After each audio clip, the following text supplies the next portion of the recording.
Korea Utara menghancurkan sebuah hotel milik Korea Selatan di sebuah resort Korea Utara yang merupakan salah satu simbol kerjasama dari keterlibatan antar Korea. Dilansir dari laporan AP, menurut pejabat Seoul yang menyerukan Korea Utara melakukan penghancuran sepihak.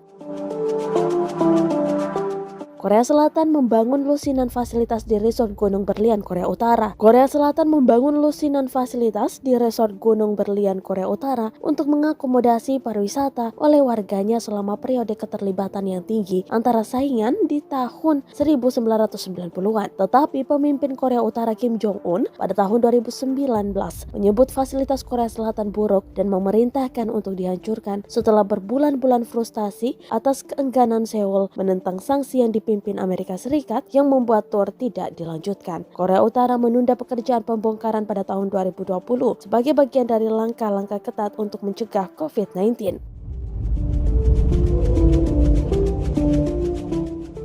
Kementerian Unifikasi Korea Selatan yang menangani urusan antar Korea mengatakan pada hari Jumat bahwa Korea Utara sedang melanjutkan penghancuran hotel Haegonggang. Hotel terapung tersebut berlabuh di area pantai resort adalah properti utama di antara lusinan fasilitas yang didirikan Korea Selatan untuk mengakomodasi tur Diamond Mountain yang dimulai pada tahun 1998.